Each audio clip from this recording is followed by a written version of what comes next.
예수님께서 부활하신 후에 첫 번째 주일입니다. 할렐루야. 아멘.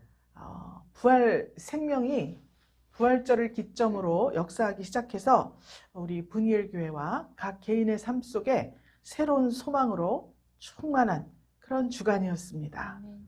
길다면 길고 짧다면 짧은 일주일이었지만 그 안에 하나님께서 우리가 이전부터 기도해오던 것, 짧게 길게 장기적으로 또 단기적으로 기도했던 모든 것들이 이제 소망을 더욱더 하나님께서 불어넣어 주시고 하나씩 하나씩 풀어주시는 그런 은혜를 맛본 주간이었습니다. 아멘. 오늘 제목이 간절함과 완악함 이렇게 정했습니다. 오늘 본문에 손 마른 사람이 나오죠. 성경 역사가 시작될 때부터 시작해서 항상 간절한 마음을 가진 그런 종류들이 있고요. 부류들이 있고 또 완악함의 극치를 이루는 그러한 부류들이 항상 대비되어서 기록이 되어 왔습니다.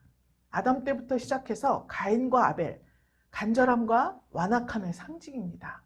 또 이삭과 이스마엘, 야곱과 에서 이렇듯이 항상 성경에서는 간절한 사람만 모이는 것이 아니에요. 아무리 조직이 크고 조직이 적고 또 어떤 공동체라 하더라도 그 안에는 간절한 마음을 가진 사람이 있고 또 완악함으로 우리 예수님의 노를 사는 그런 부류들이 항상 같이 공존한다고 그렇게 되어 있습니다. 실제도 그렇죠? 자, 오늘 우리가 이러한 상황을 대비할 때 만약에 우리 교회가 부흥이 된다면 지금도 그렇지만 이 간절함과 완악함을 가지고 있는 그 형제 자매들 이들을 어떻게 대해야 하고 간절함을 가진 사람은 어떤 삶을 살고 완악함을 가진 사람은 어떻게 되는 것인가 이 본문 가운데에서 우리가 살펴보면서 나는 어떤 마음을 가지고 예배당에 지금 나오는 것인가 나는 어떤 마음을 가지고 그리스도인이라고 이름하며 살고 있는가 이것을 한번 우리가 점검해 보아야 하겠습니다. 오늘 1절에 보면 예수님께서 다시 회당에 들어가셨다 그랬습니다. 마가복음 1, 2장에 보면 예수님께서 여러 회당을 다니시면서 전도하시고 하나님 나라 복음을 선포하시고 또 많은 병자들을 고쳐주시고 또 많은 귀신들을 쫓아내시고 이렇게 해서 하나님 나라를 전도하고 전파하고 복음 사역을 하셨습니다. 오늘 여기 보니까 다시 회당에 들어가셨다 그랬어요. 그러니까 돌고 또 돌고 계속 방문을 하시는 거예요. 회당마다. 그랬을 때 거기에 한편 손 마른 사람이 거기 있었다. 이렇게 나옵니다. 한쪽 손이 말랐다. 이렇게 되는 거예요. 우리가 손 말랐다. 이렇게 손이 지금 고장이 난 거예요. 손이. 그럼 이 손이라고 하는 것이 지금 우리 삶 속에서 손 다친 사람을만 얘기하는 건 아니겠죠? 성경이 중풍병자를 들어서 우리의 영혼이 머리는 생각은 멀쩡한데 몸이 말을 듣지 않는 사람이라던가 하나님의 말씀을 알고 있는데 행동은 다르게 나간다던가 비유로 우리가 여태까지 이렇게 해왔죠? 여기서도 마찬가지예요. 손이 말랐다고 하는 것이 도대체 우리 삶 속에 어떤 의미인가? 일단 손 그러면 우리가 생각해 본 말들이 있습니다. 너 다 이 모든 것이 내 손 안에 있다. 이렇게 말하는 거 들어보셨죠? 나 이제 그 애하고 같이 일 못해. 난 손 띨래. 손 띈다. 이렇게 표현하죠. 그 일은 이제 내 손을 떠났어. 이렇게 말합니다. 진짜 내가 손 좀 봐야 되는 사람이 하나 있어. 손 볼 사람이 하나도 있어. 이렇게 말하죠. 나 진짜 어려운 일이 있는데 네가 손 좀 써줄래? 이렇게 말하는 거예요. 그러니까 이 손 말랐다. 이 손이라고 하는 것이 어떤 것을 의미하느냐면 그 사람의 어떤 능력이나 인격이나 이 사회나 이런 어떤 조직 속에서 어떤 유력함을 나타내는 거예요. 그래서 여기에서 탁월한 능력을 가진 사람을 선수라고 해요. 선수. 손을 뽑았다는 거예요. 선수. 선수. 이렇게 말하죠. 실제로 운동 선수들. 선수가 되려면 그냥 아마추어가 아니라 어떤 대회나 프로예요, 프로. 그런 사람들을 선수라고 하는 거죠. 그랬듯이 지금 이 성경에 나온 손 마른 사람은 히브리인의 믿음이라는 그런 외경이 있습니다. 성경 정경으로 채택된 거 말고 또 있다 그랬죠, 기록들이. 그 기록에 보면 이 손 마른 사람은 직업이 석수였다 그래요. 석수, 돌 만지는 사람. 돌을 깎고 뭐 다듬고 해가지고 뭘 만들기도 하고 이런 사람이었어요. 그런데 손 다친 거죠. 그래서 손이 말라버린 거예요. 그러면 이 손을 다쳤다. 손을 다친 순간 석수쟁이라고 하죠, 우리나라에서는. 이 사람은 이제 인생이 바뀌어버리는 거예요. 손 다쳤으니까 이제 그 일을 계속할 수가 없어요. 인생의 전환기를 맞이한 거예요. 그런데 새롭게 희망차게 소망 있게 더 부흥 발전하는 그런 인생으로 바뀌었으면 얼마나 좋겠어요. 그런데 손이 말라버리니까 사람들을 만나기도 꺼림칙하고, 일단은 물질이 끊어진 거 아니에요. 직업도 없는 거예요. 일자리도 없지. 뭐 사람을 만나도 당당하게 같이 마주할 그런 것도 없고, 이렇게 여러 사회에서 자연적으로 서서히 격리가 되어가는 거예요. 이 인생이 정말 우울하죠. 소망이 없는 삶으로 바뀌어버리는 거죠. 그때 이 회당에 한편 손 마른 사람이 거기 있었다 그랬죠. 예수님이 다시 오셨다 그랬죠. 이 사람은 그냥 늘 거기 있었던 것이 아니라 예수님께서 여러 회당을 다니시면서 중풍병자, 문둥병자, 막 귀신 들린 사람 고쳐주고, 그리고 무엇보다도 땅과 하늘의 권세를 가지신 그분, 하나님의 아들로서 막 복음 사역을 펼치신 거예요. 그래서 이전에 이 율법 선생들과는 회당에 오셔서 하시는 말씀이 너무나 다르다. 권세 있는 새 교훈이다. 죄도 사하여 주는 분이다. 바람결에 다 소문을 들은 거예요. 쫓아다녔을지도 몰라요. 그럼 오늘은 예수님이 다시 이 회당에 오시지 않을까 하고 와서 앉아 있었던 거죠. 여러분, 간절한 마음이 있는 거예요. 무슨 소망을 가지고 이 사람이 왔겠어요. 내가 정말 이제 인생 끝났다 생각하고 있을 때 그 들려오는 소식들, 또 눈으로 본 그 예수님은 모든 사람들의 인생을 바꿔주는 사람이었어요. 그런 분이었어요. 그래서 저도 처음에 예수 믿을 때 너무 우울하고 정말 풍족하지 못한 삶이기 때문에 예배당을 처음 찾아갈 때 팔자를 바꿔주세요. 이렇게 기도를 했다고 했지 않습니까?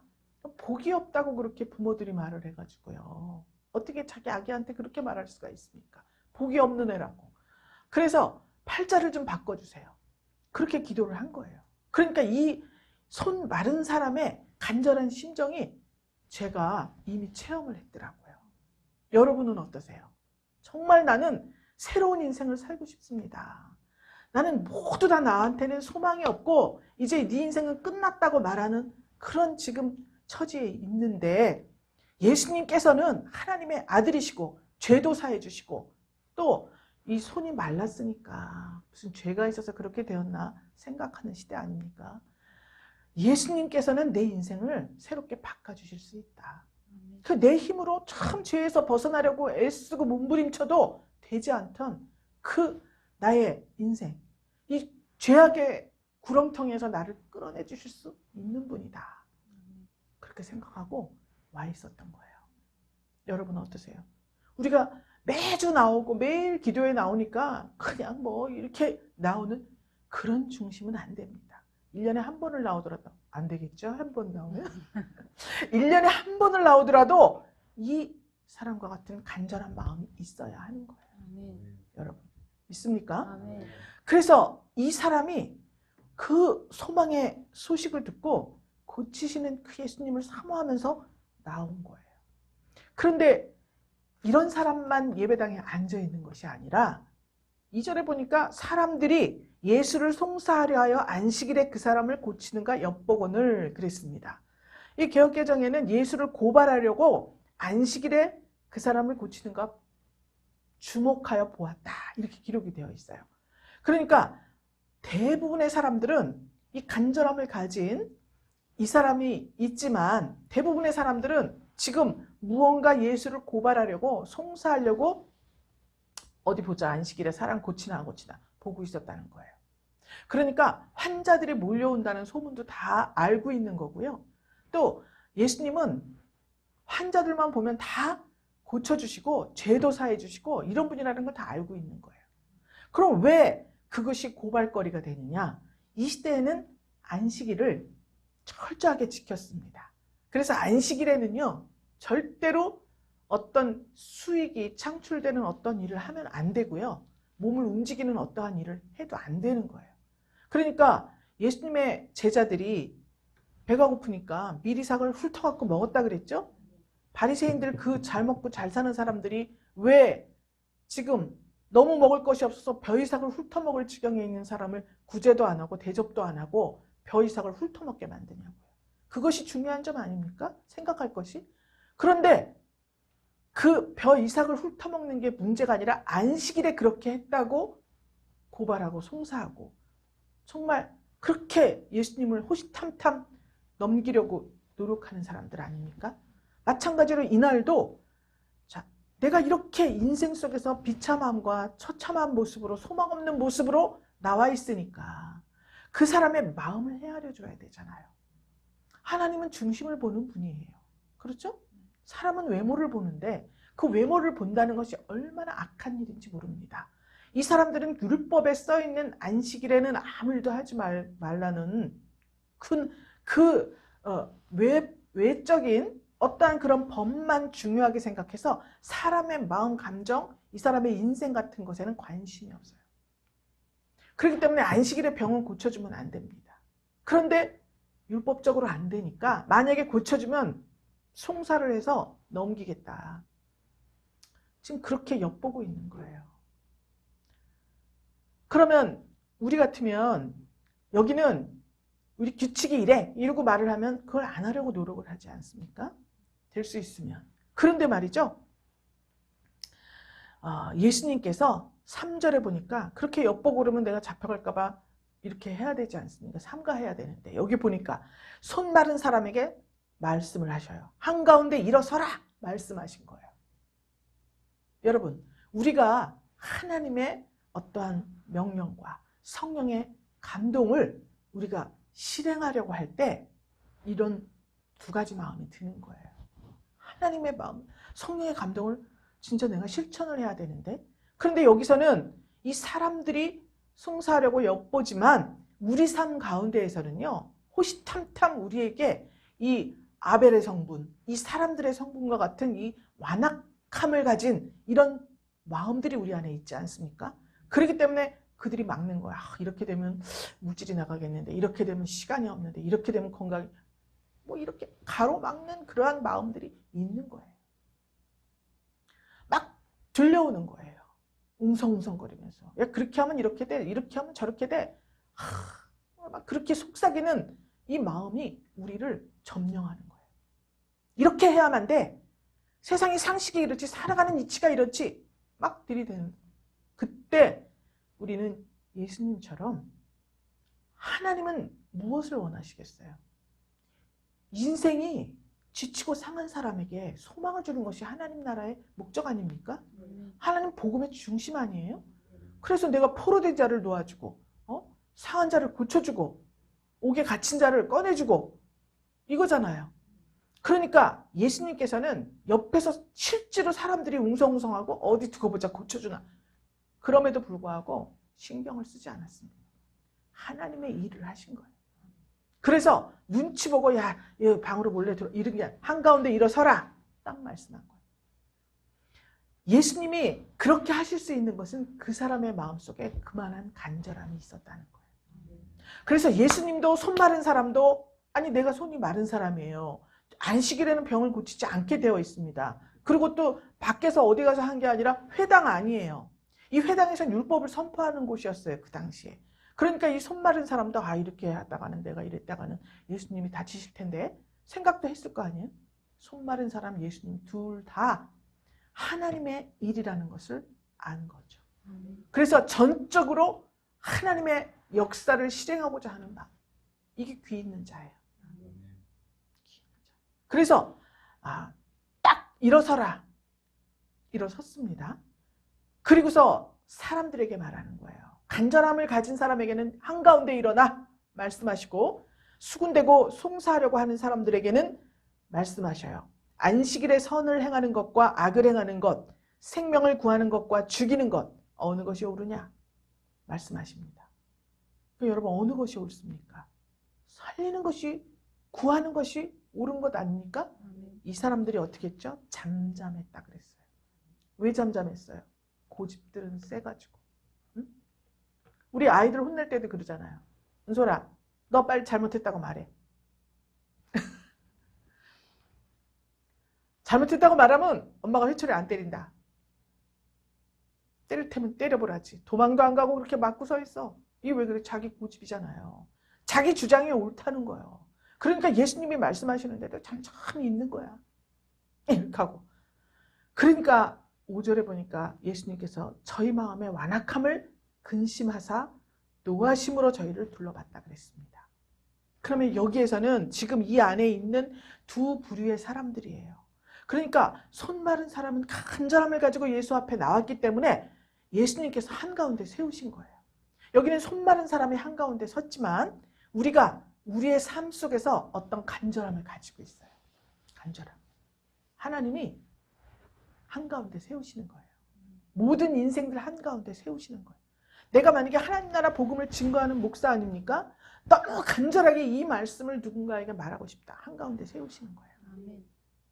내가 정말 무언가 하나님 나라 그리스도인으로서 나는 이렇게 살고 싶다 하는 열망이 가득 차면 하나님께서 한가운데 세우시는 거예요.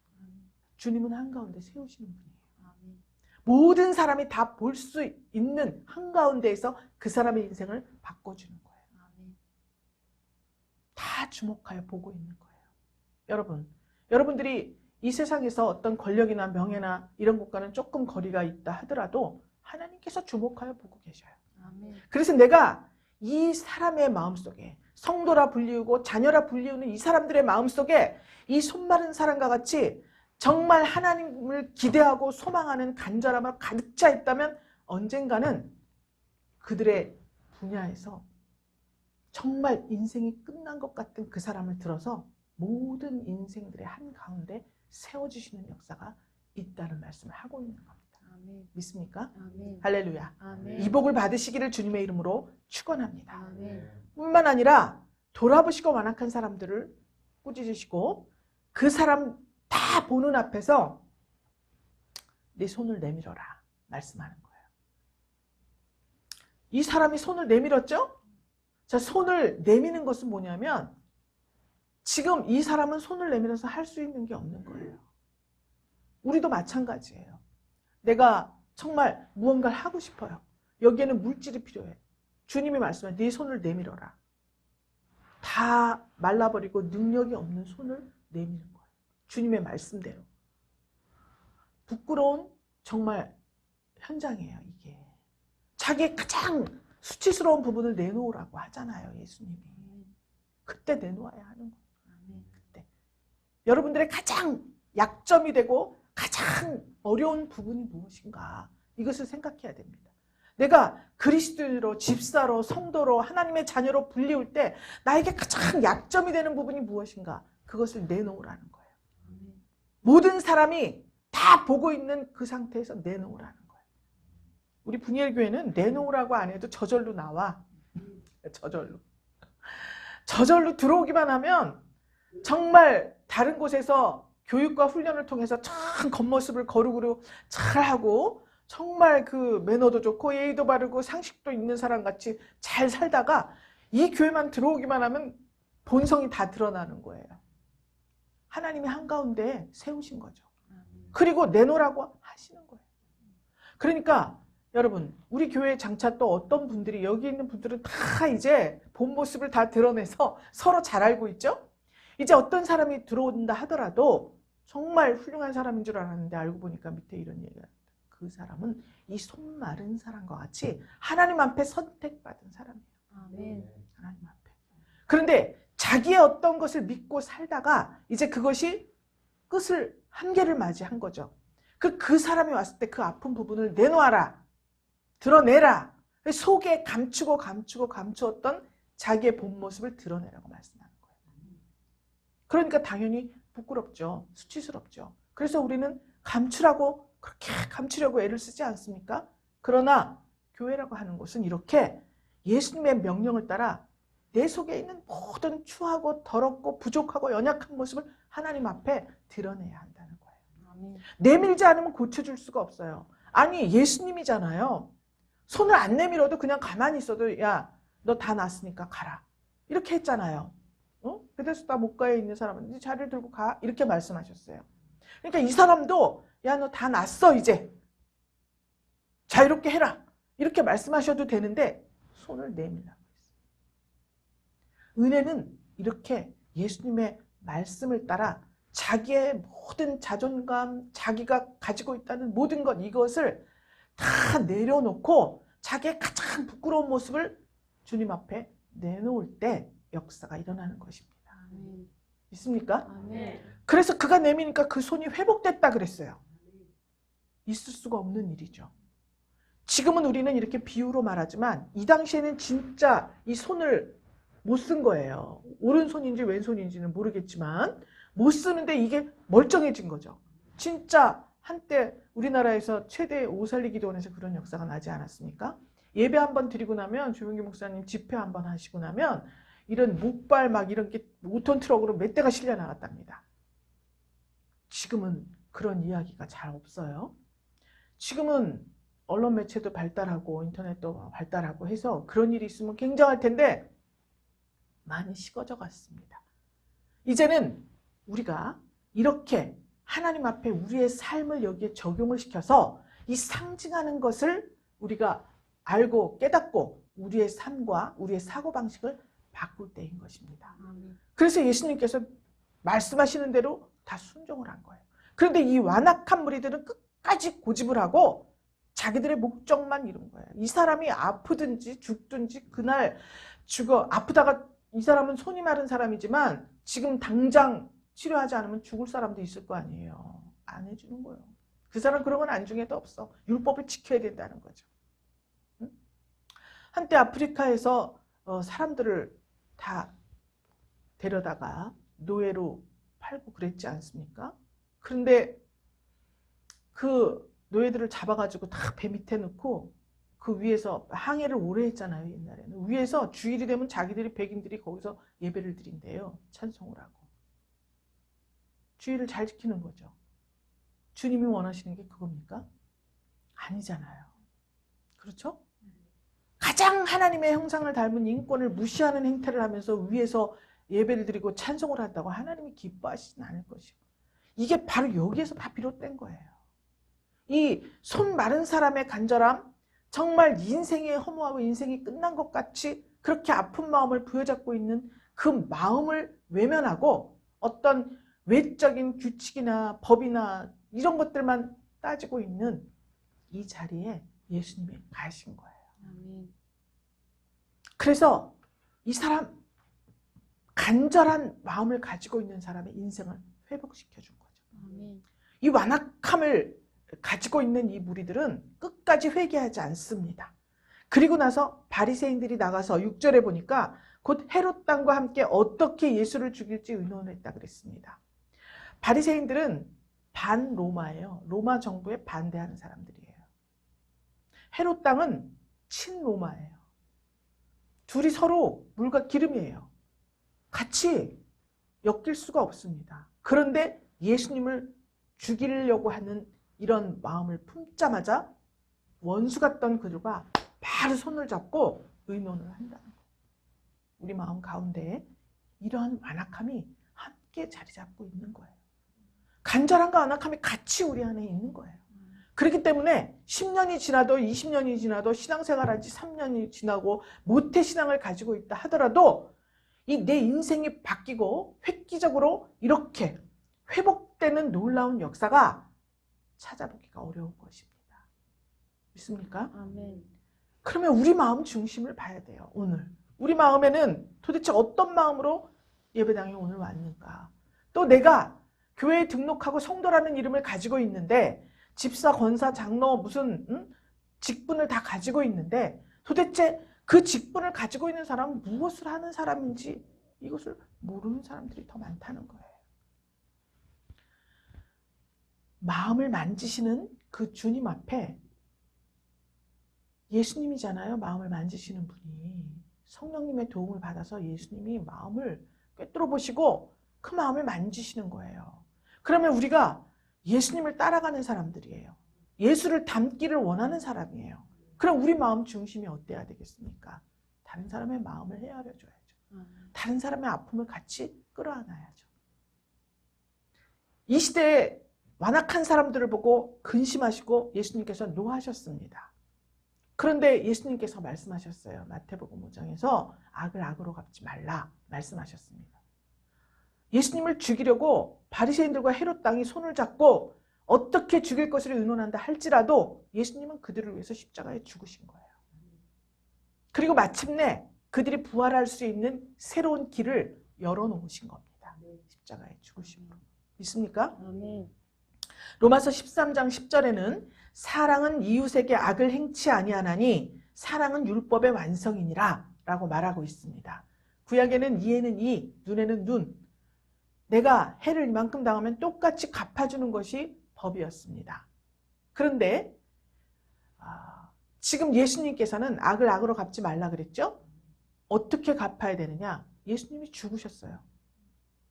사단 마귀에게 40일 시험을 받으시는데 마귀가 예수님을 감히 시험을 하다니. 그런데 예수님께서는 거기에 대항하지 아니하시고 본인이 금식을 하시면서 오직 말씀으로 그 시험을 통과하셨습니다.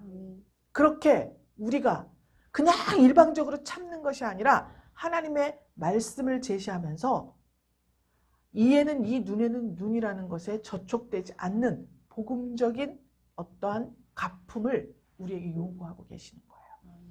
그래서 우리는 그들을 위해서 품고 서로 기도를 하고 중보하고 옳은 길로 갈 수 있도록 끊임없는 기도로 인도하는 것이 우리의 사명이에요. 그래서 그것이 율법의 완성이 사랑이다 라고 말씀하고 있는 겁니다. 이전에는 우리에게 막 행패 부리고 뭐하고 하는 사람 밉지 않습니까? 그래 바로 신고해버려요. 신고해. 그 전에는 어떻게 하죠? 주먹으로 한 대 치면 주먹으로 같이 한 대 치고 그러잖아요. 길에서 왜 주차 때문에 싸우다가 칼부림 나고 막 이러지 않습니까? 그러니까 그 사람이 나를 주먹으로 치면 내가 똑같이 주먹으로 치는 이런 짓은 하지 말아야 된다. 신고를 하든 어쩌든 좋은 방법으로 해결을 해야 하겠지만 지금 우리가 이 말씀을 들은 우리는 사고방식을 어떻게 가져야 되느냐? 기도를 해줘야 돼요. 그들을 위해서. 근데 여기서 보면 예수님이 말씀하셨는데도 안 받죠? 그러면 그거는 그들이 받을 거예요. 하나님이 치료하실 거예요. 그러나 우리는 율법을 완성시키기 위해서 오신 예수님의 닮아가려는 사람들이잖아요. 그렇기 때문에 우리는 사랑으로 그 마음을 보고 기도를 해야 된다는 거죠. 함께. 그래서 애정 결핍이나 또 여러 가지 상실감이나 이렇게 손 마른 사람과 같이 인생이 더 이상 이 계속돼야 할 어떤 목적도 없는 이런 사람들이 어떠한 이 완악함을 가지고 우리에게 나타났을 때 우리는 어떻게 해야 되느냐? 기도를 해야 되겠죠. 그 사람의 가장 속에 있는 그 마음은 하나님의 사랑으로 치유할 수밖에 없습니다. 그렇기 때문에 그 사랑을 우리가 보여야 된다고 말씀하고 있는 거예요. 그래서 율법이 완성되는 겁니다. 예수님이 오셔서 율법을 완성시켰죠? 그럼 지금은 우리의 삶 속에서 우리가 완성을 시켜야 되는 거예요. 예수의 이름으로 성령의 도우심을 받아서. 믿습니까? 아멘. 그랬을 때 요한복음 13장 34절에 보면 예수님께서 말씀하셨습니다. 새 계명을 너희에게 주노니 서로 사랑하라. 내가 너희를 사랑한 것 같이 너희도 서로 사랑하라. 이렇게 말씀하셨어요. 그런데 여러분 옆에 한번 이렇게 보세요. 참 사랑스럽습니까? 사랑할래야 사랑할 수가 없어. 그런데 우리에게 주님의 마음을 주세요. 아멘. 기도해야죠. 아니 우리가 예배당에 나온 이유가 뭐예요? 주님 닮으려고 나왔잖아요. 주님의 마음을 가져야 되는데 주님의 마음이 없으니까 보니까 다 사랑할 수 없는 얼굴들이야. 어? 그러면 어떻게 해야 됩니까? 주님의 마음을 주세요. 먼저 기도해야 돼요. 그래서 먼저 내가 치유를 받아야 돼요. 내가 사랑으로 충만해지고 주님이 나를 사랑하신다는 확신 속에 있어야 해요. 그래야지 돌아보면 전부 내가 사랑을 줄 사람이지 저에게 내가 사랑을 받으려고 해서는 나도 상처받고 그도 상처받고 다 상처받는 거예요. 있습니까? 이제 우리는 먼저 내가 하나님의 사랑을 듬뿍 느낄 수 있도록 정말 그렇게 기도를 해야 됩니다. 그리고 주님의 마음을 나에게 주셔서 모든 사람들을 볼 때 주님의 마음으로 바라보게 해주세요. 이렇게 기도해야 됩니다. 우리의 간절함이 바로 이거예요. 여러분 분일교회가 부흥되기를 원하시죠? 이 마음을 가져야 돼요. 이 간절함을 가지고 교회 부흥을 위해서 기도할 때 하나님께서는 야 손을 내밀라 말씀하신 것 같이 여러분들의 모든 부끄러움을 다 주님 앞에 고백할 때 바로 주님이 회복시켜 주는 것입니다. 그래서 이제까지는 우리가 꿈꿀 수도 없고 바라볼 수도 없던 어떠한 일들이 막 이루어지는 거예요. 회복됐잖아요. 몇 년 걸렸습니까? 몇 달 걸렸습니까? 즉시 그 자리에서 회복이 됐어요. 이제 우리는 구하는 것마다 즉시 응답을 받는 그러한 복을 받아야 됩니다. 예수님도 부활하셨어요. 그렇죠? 부활하신 예수님께서 말씀하시니까 즉시 우리에게 부활 생명의 역사에서 이루어지는 것입니다. 이 사실을 확신하시고 먼저 나를 사랑하고 또 주님의 마음으로 모든 형제 자매들을 바라보게 해달라고 기도해야 됩니다. 서로의 아픔을 살펴주고 완악한 마음을 가진 형제 자매를 불쌍히 여기고 긍휼히 여기면서 위에서 기도로 중보할 수 있는 성숙한 그런 분유의 권속들이 다 되시기를 주님의 이름으로 축원합니다. 하나님 감사드립니다. 이제 하나님께서 예수 보내셔서 십자가에 죽음을 죽게 하시고 무덤을 열고 승천하게 하셨습니다. 이제 하나님께서 보내주신 성령으로 우리에게 충만하게 하심으로 말미암아 부활 생명이 나를 살리고 가정을 살리고 사회를 살리고 하나님 이 나라와 이 민족 세계와 모든 민족을 살릴 수 있는 생명으로 충만한 큰한 우리 분이의 권속들이 될 수 있도록 주님 복 내려 주시옵소서. 내가 너희를 사랑할 것 같이 너희도 서로 사랑하라고 말씀하신 새 계명, 우리 예수 그리스도의 새 계명을 가슴 깊이 품고 이제 한 걸음 더 나아가 성숙한 분이의 권속들이 될 수 있도록 주님 인도하여 주시옵소서. 부활 생명으로 충만하게 하실 것을 믿고 축복하며 살아계신 예수 그리스도 이름으로 기도드렸습니다. 아멘.